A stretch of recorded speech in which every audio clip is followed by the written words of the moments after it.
This episode of Gather and Go is brought to you by Visit Atlantic City. Live to explore in Atlantic City, New Jersey. Atlantic City welcomes one and all to the seaside destination where local spirits are connected and the celebrations are unforgettable. Learn more at visitatlanticitycom.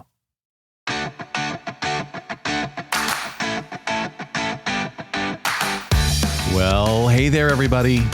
Welcome to Gather and Go, the podcast that helps you plan, promote, and lead better trips. My name's Brian Jewell. I am your host, and as my guest today would say, I am really stoked that you have decided to spend some of your time with us. And as always, our promise to you is that we're going to do everything we can to make that investment of your time worth your while. Now, the guest that I mentioned is somebody that I am so excited to introduce you to today. You may not know Mantas Zvinas. You may never have heard of SurfYogaBeer, but this is an up-and-coming tour company that is making waves and doing phenomenal business in the fitness-inspired group travel space. I can't wait for you to get to know Mantas, hear his story, and maybe even learn from him about how you can plan better and more exciting and more meaningful trips. In this interview, Mantas is going to explain how career burnout led to the creation of a brand new group travel business. He's going to tell us why young people love traveling on his group trips. And he's going to share some of the most important lessons he has learned as a tourism entrepreneur. This is a conversation you're definitely going to want to hear. Before we get there, though, let's start with some travel news you may have missed. American tourism organizations say their Canadian business is falling. Inbound tourism from Canada and other foreign countries has taken a hit, according to a joint survey conducted by the American Bus Association, the National Tour Association, and the Student and Youth Travel Association. 51% of the US-based survey respondents said their companies or destinations had lost business bookings or visitation from Canadians and other international groups. 25% said they had not seen any change in business, and the remainder said they either didn't know or they don't serve international inbound customers. Now, 32% of tour operators and motor coach companies said their businesses have been impacted, while 63% of travel sellers, which include destinations, attractions, hotels, and restaurants, reported declining Canadian sales. Destinations and hotels have said they have experienced canceled room nights, lost revenue, and a drop in overall visitation. And tour and coach operators are reporting lost revenue as well. The survey also indicated that this trend may continue for some time, as 46% of respondents reported a decrease in future business leads, which could extend the slowdown of inbound tourism into 2026 and beyond. Well, now it's time for the road tip segment of our show. This is the portion of every episode where we dig deep into our bag of travel knowledge from decades on the road and bring you tips to make your next trip less stressful and more successful. Now, you're going to hear a lot of talk about international travel in today's featured conversation. And, one of the mistakes that I have seen travelers make way too often when they get ready to go abroad is not thinking about how their mobile phones are going to work internationally. Sometimes it never crosses their mind. Sometimes they just assume that their phones will work as well abroad as they do at home. Sometimes they assume that they won't be incurring any extra charges if they use talk or text or data abroad. Well, it turns out that it's not quite that simple. In my experience, most major cell phone carriers here in the US do offer service for international travel, but that service almost never comes free. And it really changes from one carrier to the other. In fact, I researched this just last week to make sure I was giving you the most up-to-date information. The major carriers all offer some kind of international service for voice, text, and maybe most importantly these days, data. But they don't all work the same way. Some of these carriers have plans that automatically go into effect as soon as you cross a border or as soon as you use a service in a foreign country. Others require you to call them or get on their website in advance of your trip to activate an international plan. So if you are planning on traveling internationally, if you're planning on taking a group to travel internationally, this is something you need to get in front of well before your trip begins. You need to know what kind of coverage your carrier offers. You need to know what it's going to cost, and you need to know whether you need to activate some kind of international service package with your carrier. Now, the costs of these can really range pretty dramatically. When I was researching this, I saw packages that could cost anywhere from $15 a day to $15 a month for international service. And of course, that covered a wide range of data caps and numbers of texts, calling minutes. So it really does depend a little bit on what your needs are and how much you think you'll be using. But that is a pretty wide price range. Now, if you are somebody who's trying to keep your cost reasonable, either for yourself or for your travelers, my recommendation, honestly, is to try to break the habit of using a lot of mobile data on the road. There's a lot of reasons for this. Cost is just one of them. Another reason is if you've got your face buried in your smartphone screen, you're probably missing the best of the destination that you traveled a long way to see. So my number one recommendation is to turn that phone to airplane mode, break the addiction to mobile data, at least for a few days, and use Wi-Fi when you really do need to get in touch with somebody, send a message, check your email, etc. Wi-Fi is so widely available in hotels, on motor coaches, in public spaces. It shouldn't be hard to find a place where you can connect to Wi-Fi. Use something like FaceTime or WhatsApp to make voice or video calls. All of this can be done over Wi-Fi at no expense. Another tip that I think could be helpful, if you just can't live without mobile data and you're trying to keep your costs low, check out a phone service from Google called Google Fi. That's Fi spelled F-I. Now, this is a little known product that Google offers, but it is really wonderful for international travelers because it allows free data roaming around the world for the same cost as your regular monthly plan. Now, I have actually done this myself. A few years ago, I was going on an international trip. My carrier at the time did not offer great international service, so I actually switched over from that carrier to Google Fi for about a month so that I could get free data roaming, and it was wonderful. Now, of course, this only works if you own your phone free and clear. Your phone's not locked into a payment plan with a certain carrier that has your phone locked to that service. If your phone is unlocked and you can switch plans as you wish, this might be a great way to go for affordable and easy to use international data. And of course, as soon as you get back, you can switch back to your old carrier. It only takes a few minutes. Whatever you do, don't leave on an international trip, and definitely don't take clients on an international trip without figuring out what your international phone service is going to be. You need to get on your carrier's website. You need to research it. You need to price it out. And if your carrier's plans are just too expensive, you need to think about alternatives. That is your road tip of the week. Well, before we move on, I want to take just a minute and share a little bit of news from us. Now, here at the Group Travel Leader, we produce lots of different travel media, certainly Gather and Go, but also print magazines, e-newsletters, things I have told you about before. What I don't think I've told you about recently is the really robust social media program we have going on. If you are a big social media user, we have lots of different places where you can interact with our content. In fact, anywhere that you like to be active on social media, we are there too. You can find us on Facebook under the Group Travel Leader. On Instagram, we are at the Group Travel Leader. On X, we are Group Travel Pubs. On TikTok, we are the Group Travel Leader.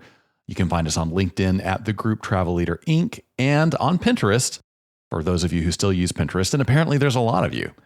We are the Group Travel Leader. Now, what will you get if you follow us on these different social platforms? Well, you'll get all kinds of stuff. Now, we try not to overload your timeline. We won't spam you or hit you with more than a few things a week, but you'll get updates about new content we're putting out.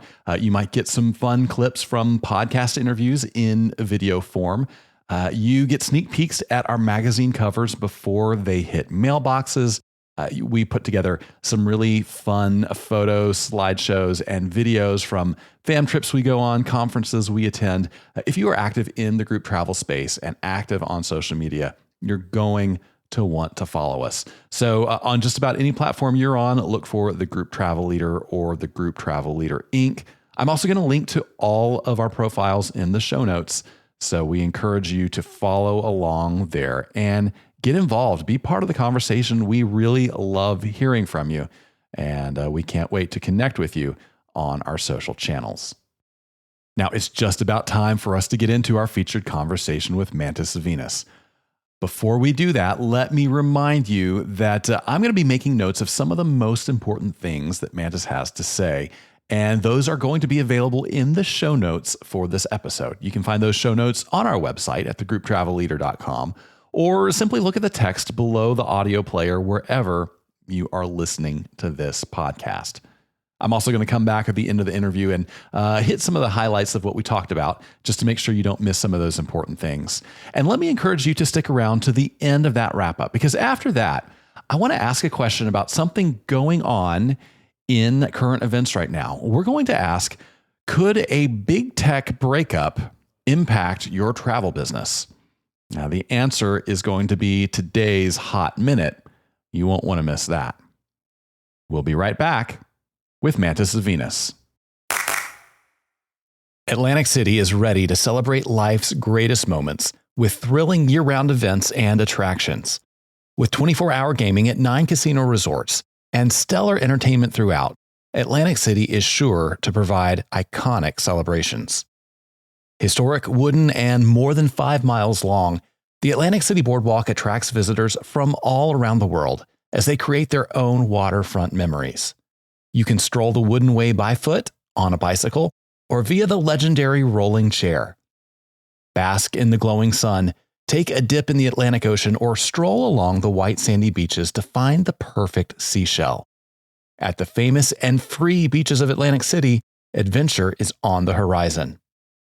Known for its thriving culinary scene, Atlantic City welcomes all to explore its famous dining establishments. From celebrity chef hotspots to locally owned eateries, Atlantic City's restaurants are well equipped to accommodate special events for large or small groups, served in unique spaces. Start planning your Atlantic City trip at visitatlanticcity.com.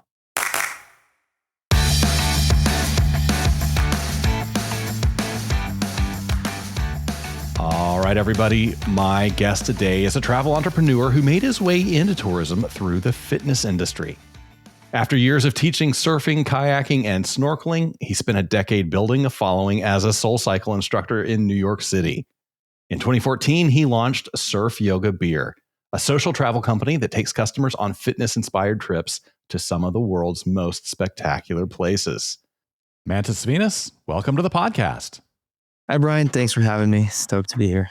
I am so excited to have you here. I'm curious, when you were teaching kids to kayak a long time ago, did it ever cross your mind that one day you would be a tourism entrepreneur?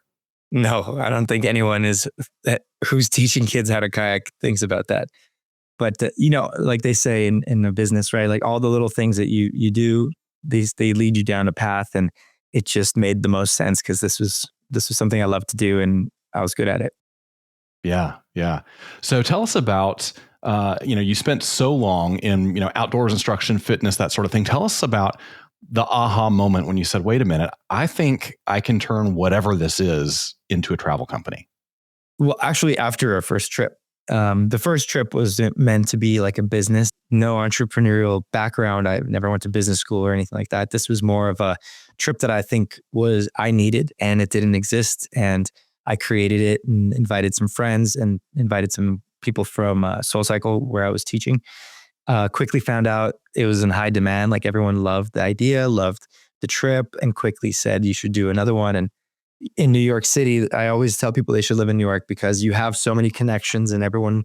I had like friends who were lawyers, friends who were marketing, friends who were chefs, and everyone kind of helped create this into like a business and pushed me into making this a company that is still running 10 years later today. So it all happened after the first trip. Yeah. All right. So take us back to before that first trip. You said you were looking for something that wasn't in the market, that you weren't finding in the market. So what was it that you were looking for? And how did you convince a bunch of friends or friends of friends to trust you with their money and with their vacation? Uh, I grew up in LA, and in LA, I was surfing weekly. I was hiking. I'm an only child. So if I needed some time to just like focus on something, I'd go on a hike. I got a lot of peace and a lot of my breakthroughs through nature. So when I moved to New York City, long story short, for SoulCycle, a really cool up and coming brand, I was kind of, I got into this hustle of New York City where I was working 100 days straight, nonstop, a couple classes a day, and every class you're sweating a lot. So it was a lot to take in, quite stressful. So when I was looking for like my usual way of kind of de-stressing, it didn't exist. Like of course you can surf in New York, but you have to take a train that's like an hour and a half, and it's cold.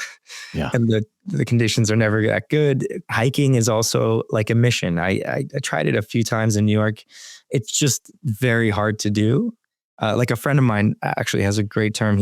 He's from LA and also moved to New York. And remember chatting with him. He's like, look, man, East Coast has great surf. West Coast has great surf. It's just that you have like 20 days a year that are great in East Coast, and you have 340 days a year that are great on the West Coast. So you have great places everywhere. I needed an escape from New York City. I wanted to do the things that I grew up doing and that I love doing. And I could not find a surfing like retreat company that would kind of add a little bit of surfing, but also have some other stuff involved. There was no yoga retreats that were balanced at the time. They were all like, you're going to eat 12 almonds and stay silent, right? And then people would sneak. I've heard of people sneaking wine bottles and having wine with other people. And it's like, well, if you're just going to sneak it around, like might as well put it in open. And then of course I didn't want to just party. Like I've done a lot of party trips as well in college. So it was something that had all the three things in good balance. And even to this day, our trips are all about balance. Like we don't take any one thing overboard. So it's just simply selfishly finding a trip that I would love to do and finding out other people wanted that as well. Yeah. Okay. So 10 years ago, what general age group were you in at that point? I was 26 or 7. I was 27 probably. So yeah. I was 27, but I know some people came in their 30s, and I think most people were like around, even at that time, most people were like early 30s. And it's so funny that even today, our main demographic is like our average age is 32. So it's funny that 10 years later, that hasn't changed. Of course, I've gotten older. So it seems to me that, of course, in New York, in your 20s, early 30s, everybody's hustling, right? You can't afford to live there if you're not absolutely hustling. That story of 100 days straight of work is just exhausting to me to hear about it. But was that the same sort of situation that most of your friends who came on the trip were coming from, of just being burnt out and needing some sort of rest that was more than just a couple days off in their apartment? I wouldn't generalize it like that, because there were people that flew in from LA as well. I had some friends from LA that came in. So a lot, the ones that came from New York, the first trip was 13 people. So, a few of my friends did come, and you could tell they're that type of personality where they needed like work. And they brought their computers and they're like, wait a second, this is way, like, I'm going to leave my computer. So letting go of that hustle culture. And I think this did answer it was like the answer to the hustle of New York City, of course, but I don't want to like generalize that it's only for those types of people, or that it only served those types of people. It also served a lot of my friends from LA who came.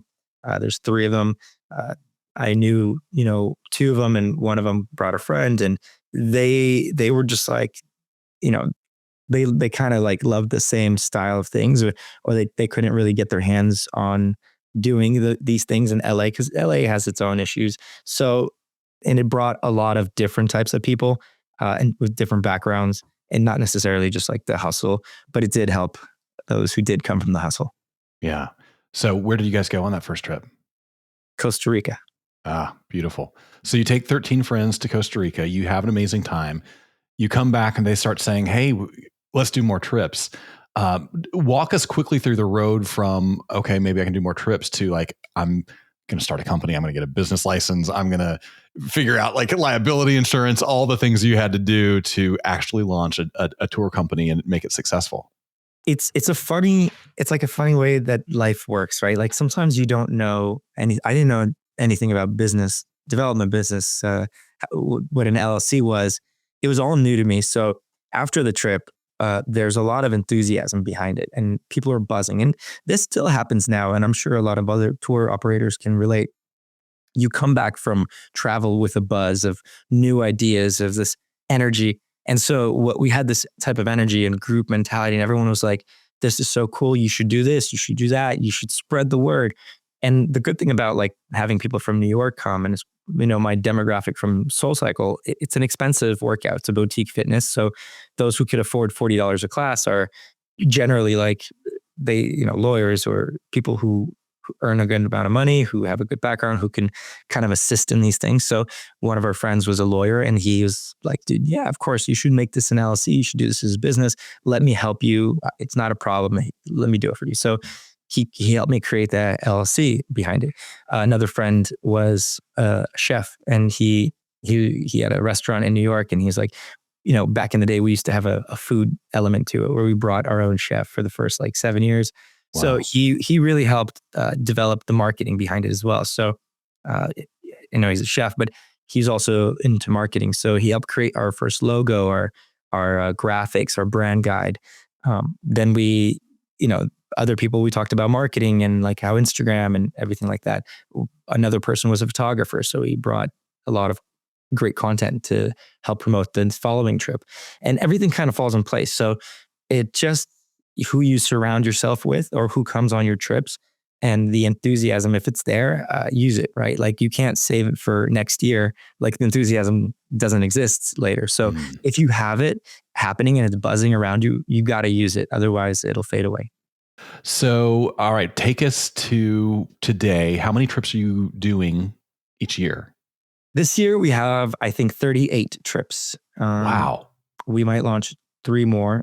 We, because our demographics is in their 30s, typically, people don't book so far in advance. We can launch a trip that happens in 5 months, 6 months. No problem. And I think most people wouldn't be like, oh, I needed to ask for time off. I think they're like, at least my generation too. I'm 38 years old now. We're kind of like, I still buy tickets last minute. I still decide things on the whim. And in fact, we even have a phrase at our company. It's called "Don't think, just do." So a lot of people do sign up last minute. And so with our 38 trips, we might be adding a few more. But for now, it's quite a lot to handle. Yeah, that would be, a lot for many small to medium-sized tour companies. So where are you taking people? Is it kind of still Central America focused, or do you go other places as well? Yeah, we transitioned from Costa Rica to Nicaragua, and Nicaragua is a hard destination to tackle, but we tackled it because it has its own issues. The main destination is Nicaragua, but we also go all around the world. Like I just got back from Japan 2 days ago. That was our skiing trip. We have another trip to Chamonix. That's another ski trip.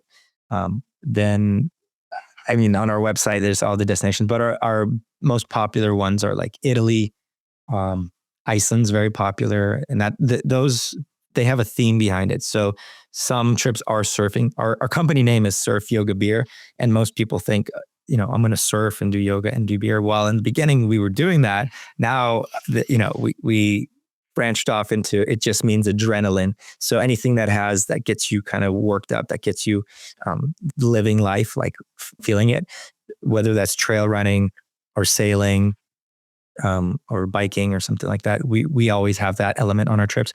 And then the yoga is just the spirituality, the grounding, the connection. And then the beer is the partying, right? Not taking things too seriously. So wherever we go around the world, it might have its own theme, but we generally like to bring that balance. Yeah. So take me through a day on one of your itineraries. I don't know if that word is even too rigid, too structured for you, but I'm going to wake up at whatever time, 6, 7 a.m. What am I going to be doing with you guys till I go to bed? And how much of it is a led or, facilitated experience versus giving me free time to kind of figure things out on my own? Yeah. Well, our trips have, it's such a hard business to scale because we really do a lot on each trip, and it's very hands-on.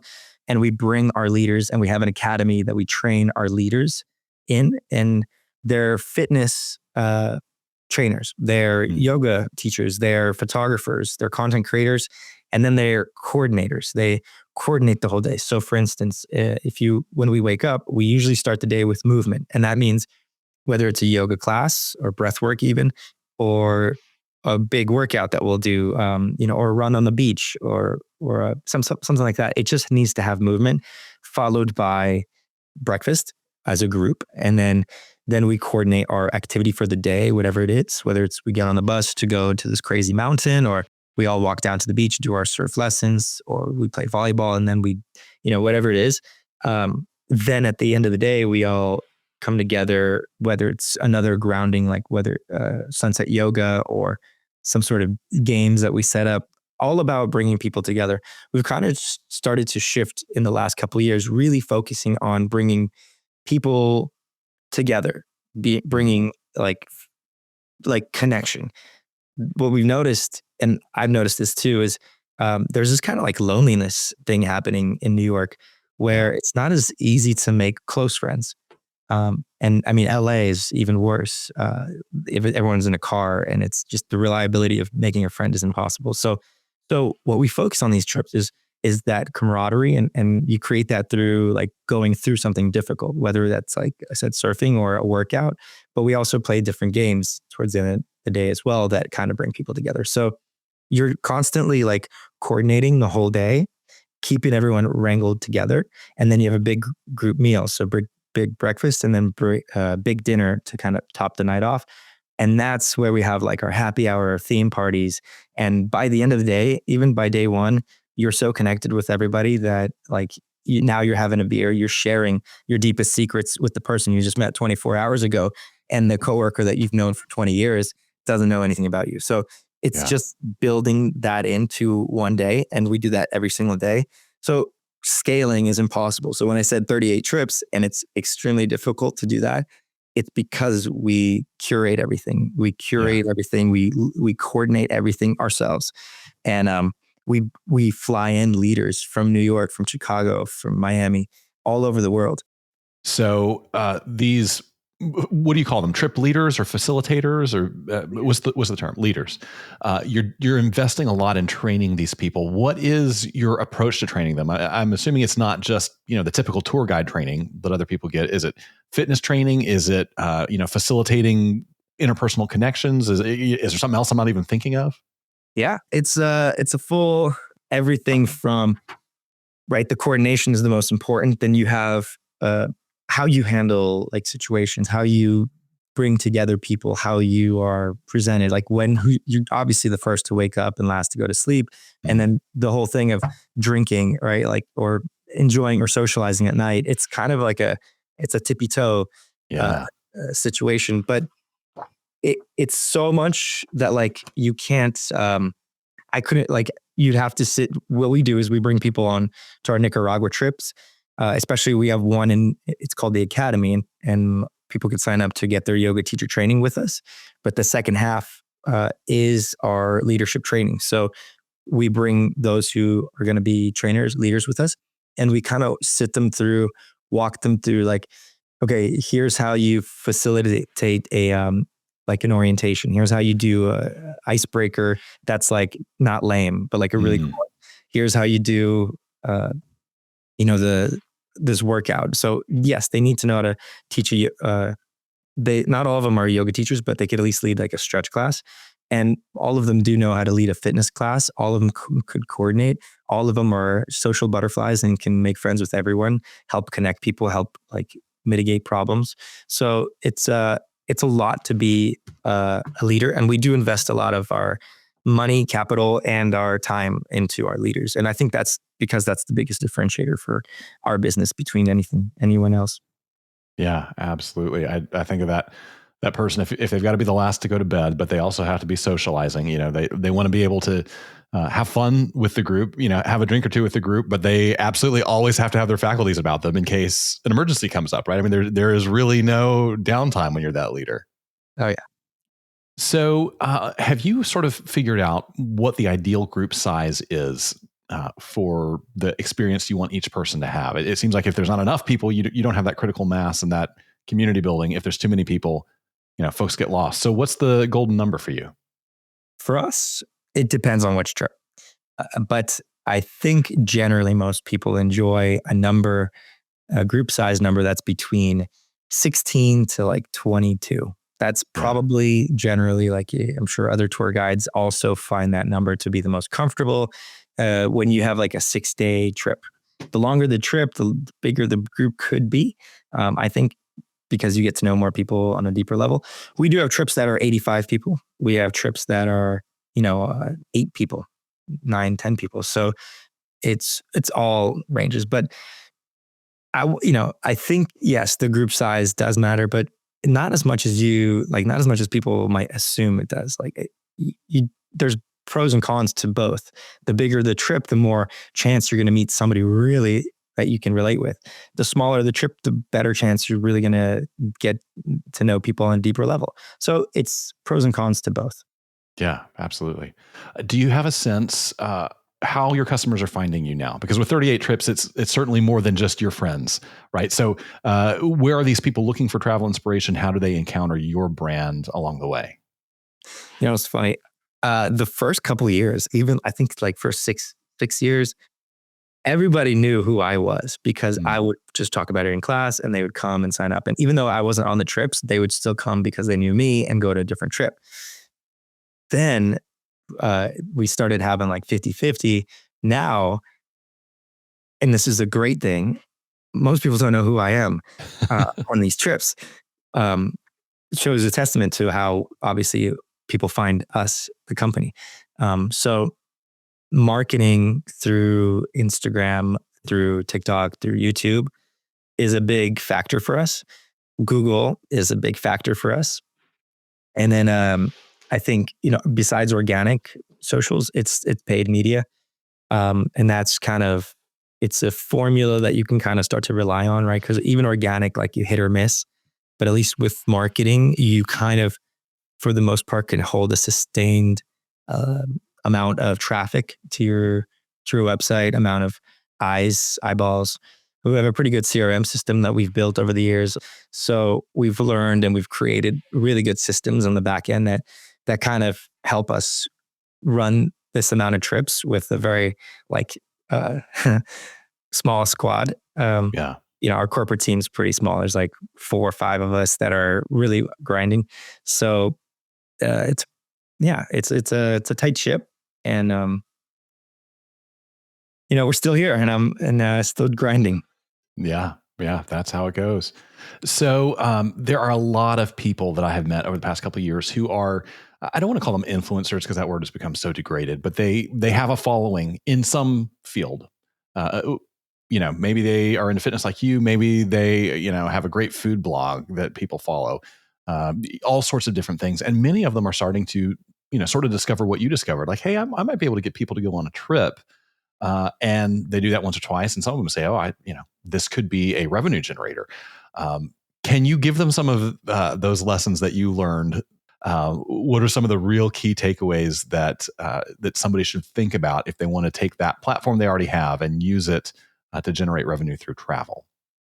I mean, absolutely. Right. I think if now the model is you create your personal brand, you're who you are, you let yourself grow, and then you use that to sell. So if you got it, like if you have that, sell it, like do it. Some of our photographers back in one photographer in particular started his own company, and of course it's awesome. Like I think that he should do it.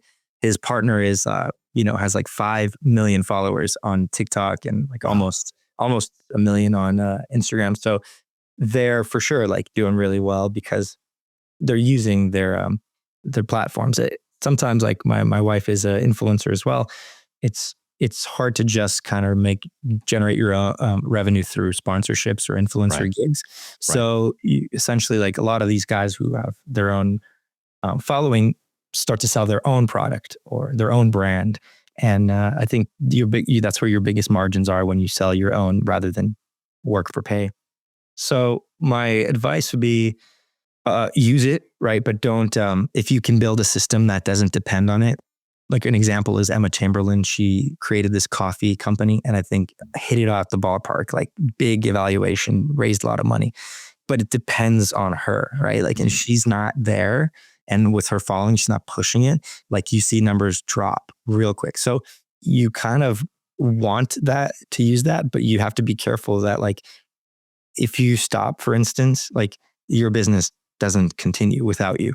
So it's just being careful, like preparing for the future is what I'm saying. Like I said, my first 6 years, the people were doing it because they knew me.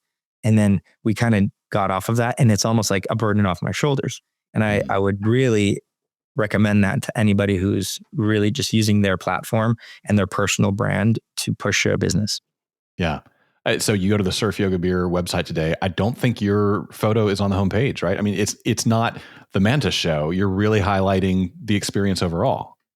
Yeah, no, I try to hide these days. I'm not even posting much on Instagram. And I kind of like it like that. Yeah. Do you feel like for that young professional, late 20s to late 30s demographic, that the social media, the paid social media advertising or the Google keywords or whatever are kind of critical to, opening a sales funnel? Or is it just, something that works if it works, but you don't have to do that necessarily? There's so many different ways to go about like running a bit, getting sales, your funnel. But I would say it is critical to have, at least really good organic media. Organic socials that can reach tons of people, and you want to be consistent. And look, by the time you push this podcast out, like things are changing pretty quickly in this industry. But at the moment right now, like posting is free. You can have an audience for free. So you don't necessarily need to pay for things, especially if you've got a lot of time on your hand and you're an awesome creator and you can create content that's different and that can really, you go viral one time, you can really create a business. And it's a playing field that's been leveled. And it doesn't really matter how many followers a business has. It's more like how good your content is. And if you hit something out the ballpark, you're going to get a lot of eyes on you, which can result in a lot of sales and boosting your business.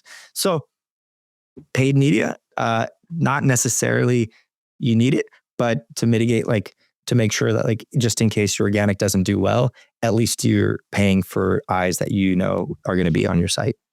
Have you guys ever talked about whether you would make your product available almost as a white label package where, somebody else could say, I love the sound of this.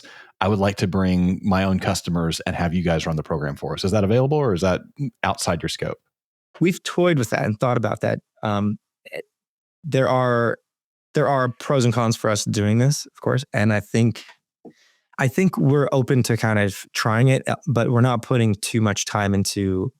I wouldn't know how to sell a white label. Like we've put so much time into selling B2C that I wouldn't. Nobody on my team either knows how to do this. We could try doing cold emailing or something like that. But we're good at what we do. We throw phenomenal trips. Our branding, I think, is pretty clean and it speaks for itself and pretty strong. So there's never been a need to do white label. But we're open if there's I don't know if some big company comes in and says we want to do Nicaragua trips. I mean, there's no better person than us to run. So if somebody calls you, you're going to take that call. We'll take a call. Yeah, perfect. So what is the best way for people to find you and your company, follow you on social, learn more about what you're doing? Yeah, SurfYogaBeer is a pretty cool Instagram page. Yeah. Check it out. It's really cool content. But my name is Mantas and my Instagram is Mantas Zvinas. So I'm usually just, social media is the easiest way to talk because at least you know more better about like who you're talking to. That's the best way to contact me. Yeah, absolutely. Well, before we let you go, we have some questions we ask everybody, and these are just for fun. So no pressure. You can just answer off the top of your head. When you travel, do you book a window seat or an aisle seat? I'm a window guy. Yeah. What's the reason there? I lean my head against the window and I pass out. I could pass out on any flight anywhere. It's the easiest, just knock out. Something about that cabin pressure. Once you get it in the first 2 minutes of the door closing, utilize it. You just take it and fall asleep before they even show you how to plug a seatbelt. Man, I am so envious of you being able to do that, because the only thing I can get done on a plane is a lot of reading, which is good on its own, but sleep just doesn't come. So yeah, that's a wonderful skill. So what's something in your carry-on that you wouldn't carry, you wouldn't travel without? There were times in 2019 where we're doing so many trips to Ibiza and Croatia, and I lived in London at the time. I would just travel with a fanny pack. No carry-on, no backpack, just my fanny pack, because we had clothes and people, so I don't need anything. I'm a really light guy. The things you own end up owning you. Yeah, man. Again, I'm envious. My life does not look like that, but I definitely respect that when I see it. So if you had a free airline pass and some time with nothing else to do, where would you be headed next? I would be flying to some remote island in the Pacific, somewhere hard to get to. That would be my my free pass. To surf there, or to just disappear and get away? Oh, obviously surf.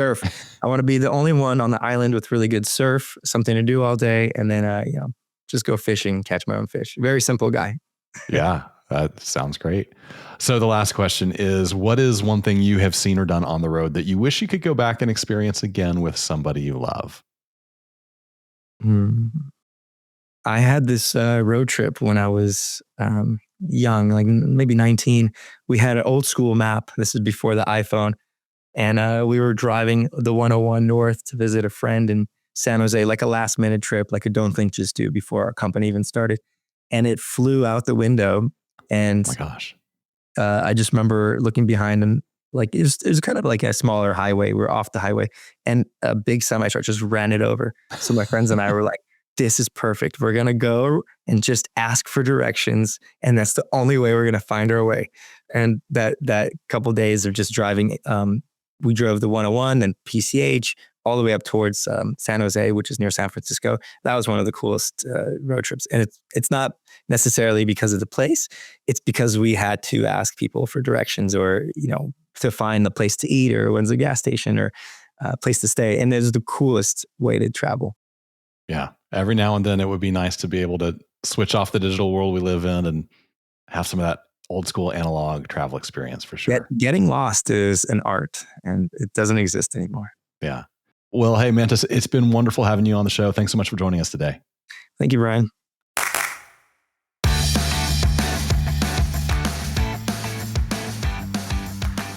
Well, I sure hope you enjoyed that conversation with Mantas as much as I did. And hey, listen, I know most of the people listening to this podcast right now are not fitness influencers. I know you're not leading tours for young and active 20 and 30 somethings, but I sure hope you were able to take away some of the wisdom that Mantas had to share about group dynamics, and about the importance of creating community, and the importance of training world-class trip leaders. So many great things he had to say that I think apply to us all. And I got to tell you, my conversation with Mantas was so much fun. We kept the tape going and talked longer than the normal half hour that our podcast interviews last. And so I had to cut out some of that extra content, but I've got good news for you. You can hear it all on our YouTube channel. You go to YouTube and search for Gather and Go. While you're there, might as well hit that bell, subscribe, sign up for new notifications so you don't miss an episode. If you watch the interview on YouTube, you're going to hear Mantas tell us about some of the business lessons he learned from his time as a SoulCycle instructor. He's also going to share how destination selection impacts traveler behavior. And he's going to describe what it takes for him to run trips for people of all fitness levels. Really good content there. I hope you will catch it over on our YouTube channel, or you can also find it on our episode page for this episode at grouptravelleader.com/podcast. Now, I want to take a minute to recap a few of the things that Mantas had to say that I think were especially helpful, and I want to make sure you don't miss this insight. When we were talking about the way that Mantas programs his trips, he said it's all about bringing people together. In the last couple of years, we've been really focused on bringing people together, making connections. He said what we focus on is that camaraderie you create through going through something difficult. But we also play games throughout the day that bring people together. He said by the end of day one, you're so connected with everybody. You're having a beer and you're sharing your deepest secrets with someone you met 24 hours ago. I love this vision that Mantas had. This is not just about taking people someplace to party. It's not about a yoga retreat. It's not just about having fun. It's about using fun as a way to build connection. We hear so much in culture these days about this crisis of loneliness and isolation we have going on. I have said for a long time that group travel is one of the best tools for combating that isolation. Whether you do that through beer and surfing and yoga, or whether you do it through a more traditional format of a group tour, that is an important part of the work that any of us in the business do. And I encourage you, if you have forgotten that or lost track of the importance of it, take a minute and really recenter that idea in your mind, in your business philosophy, in the way you put your trips together, because these connections can be life-changing. Now, I also found it really fascinating what Mantas had to say about the ideal group size. He said most people enjoy a group size number that's between 16 and 22. The longer the trip, the bigger the group can be because you get to know more people on a deeper level.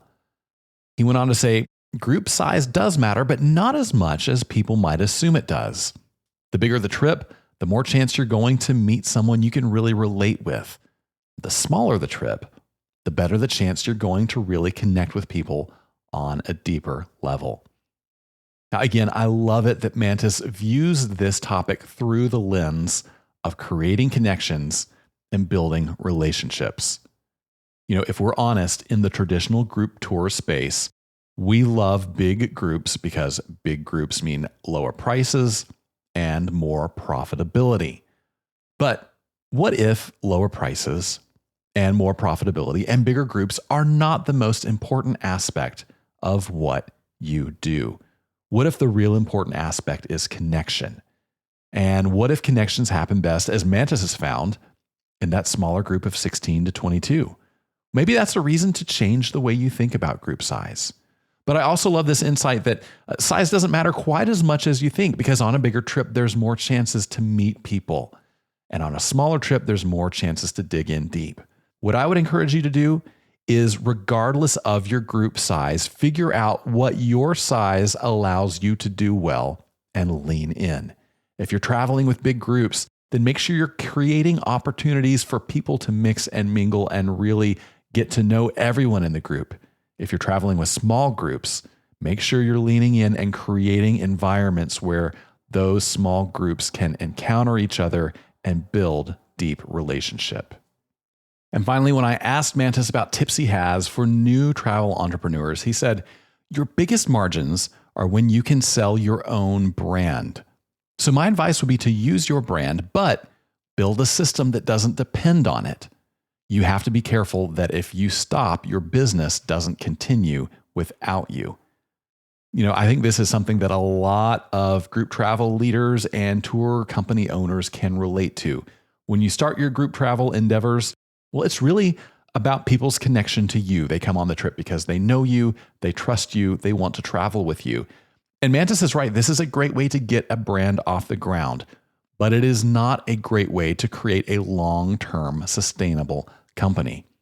So if you want your group travel organization to be sustainable, to be able to go when you're not on the trip, to be able to thrive without you, to be in a place where you don't have to work in it and on it every day in order to make it work, then you have to walk this tightrope between leveraging your personal brand and then building something that is bigger than your brand, so that as your life changes, as your ability changes, as your availability changes, the company can continue on without you. That means creating a great company culture. That means creating a company brand and a set of travel expectations that people really enjoy, regardless of whether you are there yourself. If you do that right, you can build a sustainable and successful brand that will continue no matter whether you go on the trip or not. And that is a really valuable thing. Great insights there from Mantas Zvinas. Well, you may have heard toward the end of that interview, Mantas sharing a little bit about his company's approach to marketing, especially marketing on social media.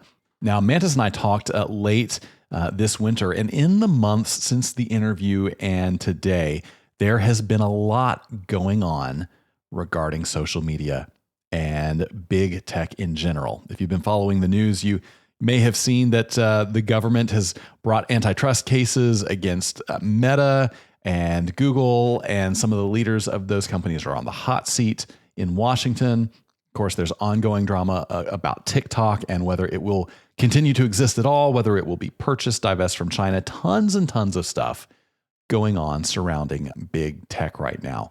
And it got me to thinking, if big tech is forced to break up by government action, how could that impact your business? Well, I have a lot of thoughts on this topic, and those are the subject of today's Hot Minute. Yeah, that's right. The Hot Minute is the portion of the program where I take 60 seconds to give you my unfiltered views on an issue that impacts tourism every day. And today we're asking the question, how could a big tech breakup impact your travel business? Let's put 60 seconds on the clock and get into it. It's impossible to know exactly what's going to happen in the government's actions against Google, Meta, and TikTok. There's a chance that a big tech breakup could lead to more transparent algorithms and a more competitive advertising environment. But there's also a chance that this process could make it harder, not easier, to do business on big tech platforms. And that means if you rely on Instagram, Facebook, or even SEO to attract new customers, you're building your business on a foundation that could be swept out from underneath you. So I recommend you focus on owning your audience. Build a following the old-fashioned way, through referrals and word of mouth, and do the hard work of growing a mailing list you control.